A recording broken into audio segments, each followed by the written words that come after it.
Is he? All right. Good evening, everyone. Hopefully you can hear me. Apologize for not being there. Welcome to the City Council meeting. Today is Tuesday, September the 3rd. As with all of our prior meetings, we are streaming live and recording the meeting for archive purposes.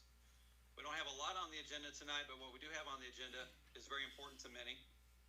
Like with all of our other meetings, we'll start by standing, bowing our heads, and reciting the Lord's Prayer, followed by the Pledge of Allegiance. Then we'll get into tonight's business.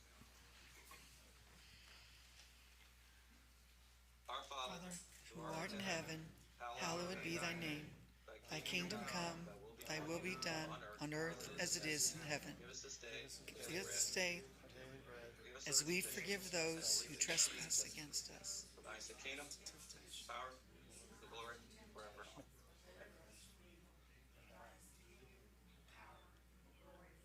The glory, forever. Amen. I Pledge allegiance to the flag of the United States of America and to the republic for which it stands, one nation, under God, indivisible, with liberty and justice for all. Slow down, Bob, slow down. I totally messed that up. Deputy Mayor, will you do the roll call, please? Schaefer, Here. DeTillo, Here. Storm, Here. Bartlett, Here. Wilbur, Here. Krebs, Here, Tevenoff. Here. All right, we have a full council. Council, have you had an opportunity to review the minutes from the August 20th meeting? If so, we'll entertain a motion to approve minutes. I move we approve the minutes as submitted. a second. Any discussion? All in favor, please say aye. Aye.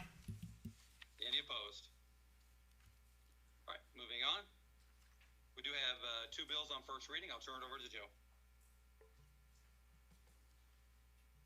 Yes, the first one is ordinance number 2024-8, an ordinance of the Common Council of the City of Madison, Indiana, amending the zoning map of the City of Madison, Indiana.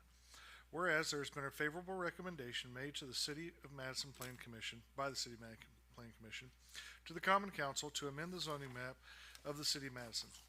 Whereas the City of Madison Plan Commission has voted favorably recommend to the Common Council of the City of Madison, Indiana, that the zoning of the following described property be changed from light manufacturing district to general business, and that is 1221 Clifty Drive. Whereas it is in the best interest of the City of Madison and the citizens that the zoning map be amended accordingly, and whereas the Common Council of the City of Madison concurs with this favorable recommendation submitted to it by the Plan Commission. Now therefore be it ordained by the Common Council of the City of Madison, Indiana, that Section 1, City of Madison zoning map be amended so that the zoning for the following described property be changed from light manufacturing district M1 to general business, and that is 1221 Clifty Drive.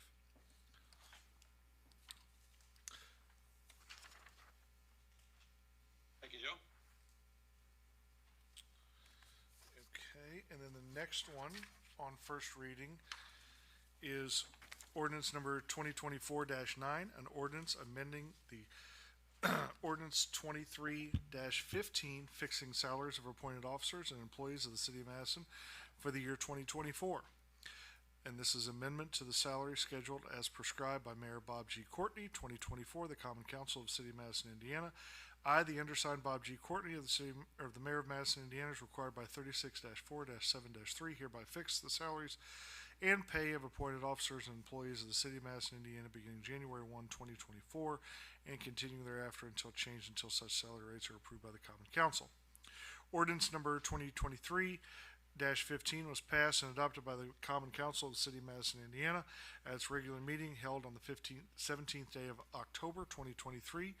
The position of Police Operations Command is being converted to a full-time position from a part-time stipend position. Whereas the following is to be made to the salary ordinance, and as the Police Operations Command, and the salary is to go from a minimum of $35,000 to a maximum of $60,000. Those are the bills on first reading. Okay, thank you. Council, are there any reports, recommendations, or other business from standing or select committees of City Council?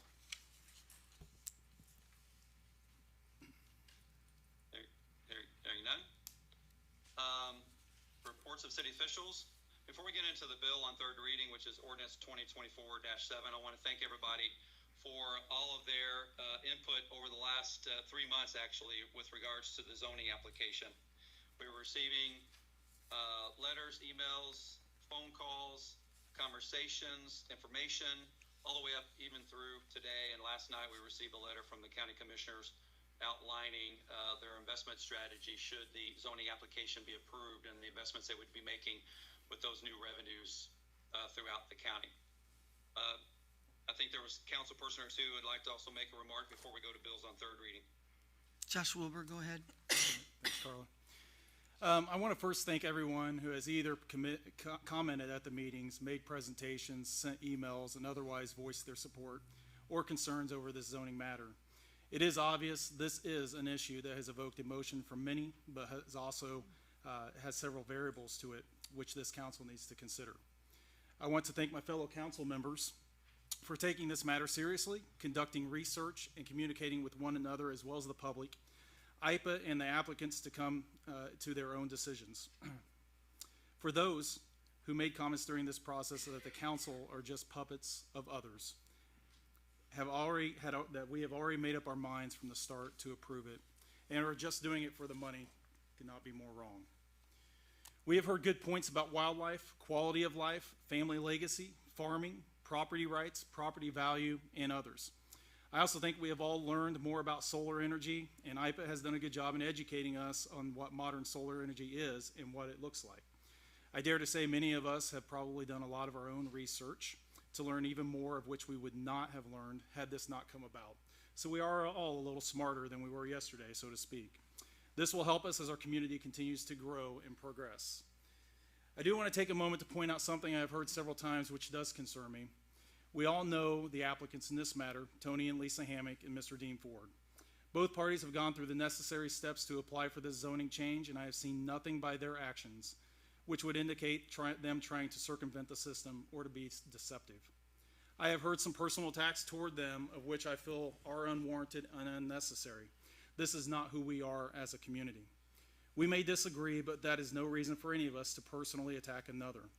I know people on both sides of this matter, and I don't feel anyone has any ill will towards the other. I know the Hammocks did what most of us would do under the same circumstances, and as several people stood up to talk about their family legacies, which I found interesting, compelling, and amazing, and the Hammocks too are trying to leave a legacy to their children. The Hammocks have done a lot for the city of Madison by improving and building many residential homes, which have improved property values, brought new residential homes to our city, and improved quality of life.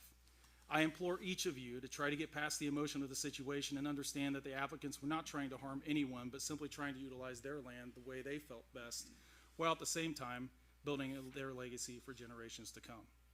Next, I want to thank the Weatherbys for taking time to drive both Councilwoman Datillo and myself around the area, as well as set up times for us to talk with other residents in the buffer zone. I learned a lot from the visit and took mental notes, which has helped factor into my decision. I also want to thank Tony Steinhardt for the amount of work he has put into this matter. Tony is wonderful at what he does and to bring economic development to the city for consideration.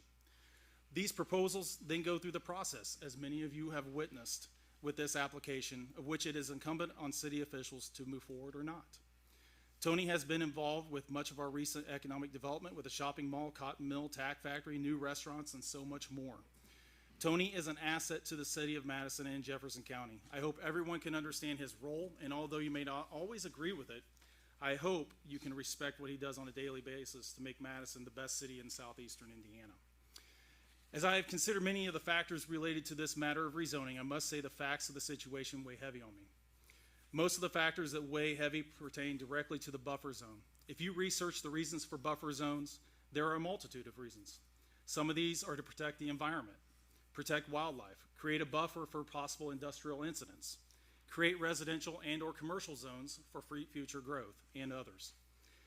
I believe when the buffer zone in this particular area was last rezoned, those who undertook it had a vision for this area and tried to understand what might happen if Madison were to outgrow itself in years to come. Well, I think we have heard from the mayor and Tony Steinhardt about our current residential crisis.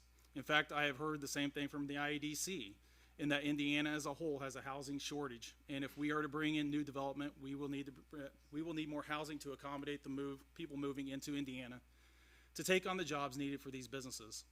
Therefore, I want everyone to know that I am basing my decision on the following factors. The solar project being proposed is not a solar field or farm in my estimation, but a power plant, which puts it in more of a category of industrial, such as any other power plant. The energy being created by the solar power plant would only generate about 150 megawatts annually, of which is already spoken for by Meta.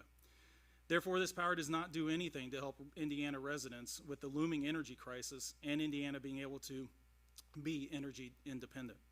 It will take a nuclear power plant or some other baseload power plant to achieve that mission. Maybe 2 jobs are created through this project, which is de minimis. That does not create much of a future for area residents to be gainfully employed through new economic development, which in turn does not create possible new dollars to be spent in our community. The City of Madison does not have a comprehensive plan in regards to alternative energy development. A comprehensive plan would ensure we are prepared for a project such as this in the future. Therefore, I am requesting the mayor use the Special Projects Committee or appoint another committee to work with our Jefferson County Commissioners and the IEDC, of who I've spoken with and are willing to assist in creating a comprehensive plan for alternative energy development in or around the City of Madison. The vision of those who designated the zoning in this buffer area had the foresight to see this as an area of residential development in the event the City of Madison needed to expand for that purpose. After looking at the buffer zone and considering the City of Madison's current need for more residential housing and its long-term needs, it is imperative we protect the zoning in this portion of the buffer zone. Therefore, based on the factors, I agree with the unfavorable recommendation provided to this council by the Planning Commission. Thank you, Carla. You're welcome. And then I just wanted to say that my vote will be cast, I am voted on by the people, and my job is to represent the people. And so tonight, my vote will be for those people. That's all. Thank you. All right. With regard to a remark that Councilman Wilbur just made, he and I talked earlier, and I did explain to him that we are in the process of updating our unified development ordinance, which is our zoning and subdivision standards that are long overdue, and it will take into consideration areas suited for different uses, including renewable energy. So now, unless there's any other remarks, I'll turn it over to Joe for the bill on 3rd reading. Yep, on 3rd reading, this is ordinance number 2024-7, an ordinance of the Common Council of the City of Madison, Indiana, amending the zoning map of the City of Madison, Indiana. And this pertains to changing from low-density residential, R4, to agricultural, and that is 3247 West Deputy Pike, 3201 plus West Deputy Pike, 2601 plus West Deputy Pike, 3247 West Deputy Pike, 3261 North 300 West, and 3000 plus West Chicken Run Road.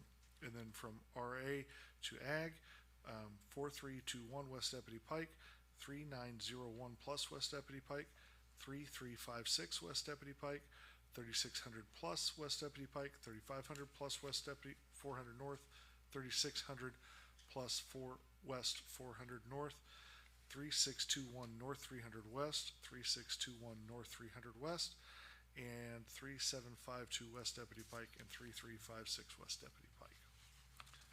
And again, this is a vote to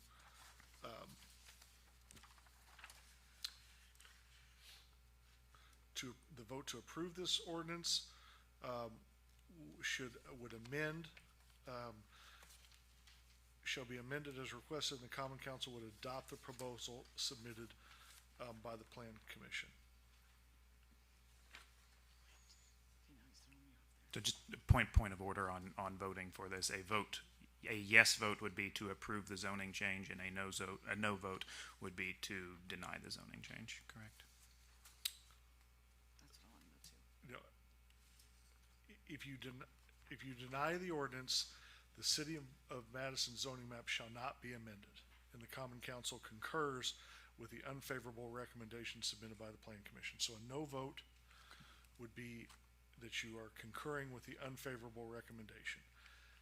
A vote to approve this ordinance would mean that the zoning map, you want it to be amended and you disagree with the plan commission. Okay? Make sure. Deputy Mayor for roll call. Kavanaugh. No. No. We need no. Krebs. No. DeTillo. No. Schaefer. Yes. Storm. Yes. Bartlett.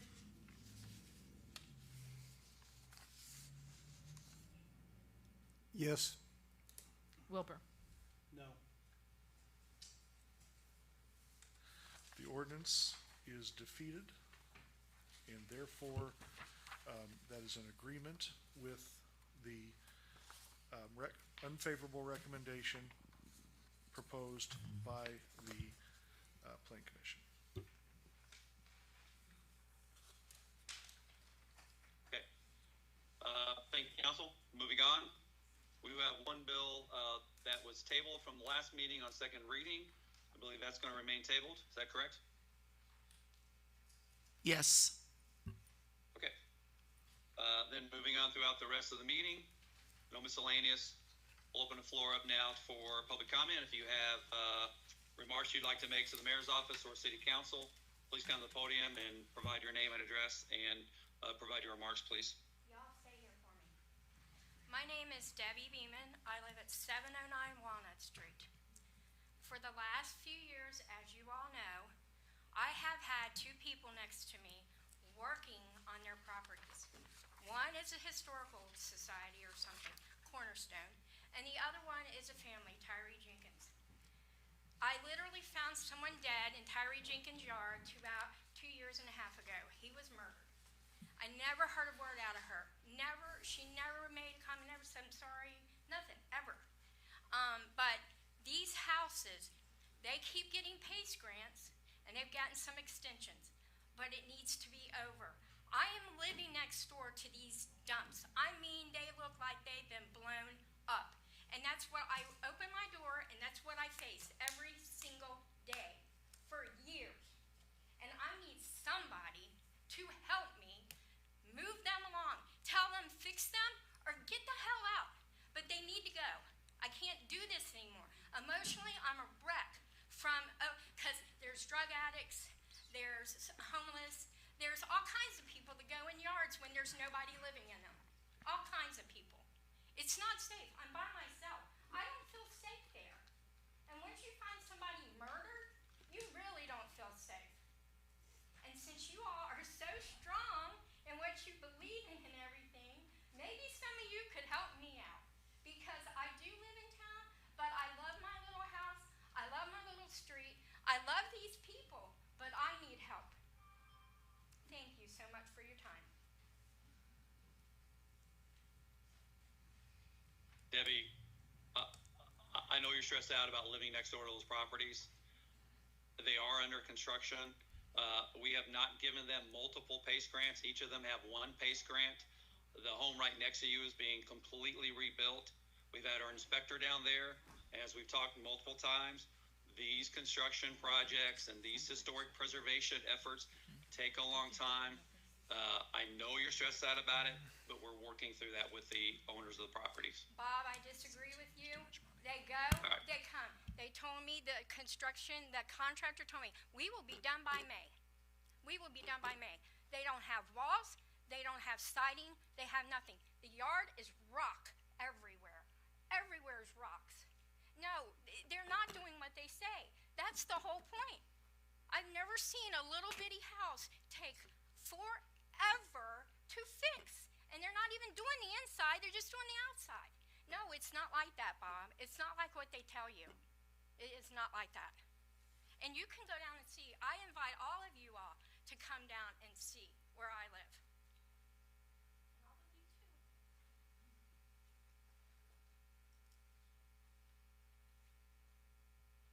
Any other public comment?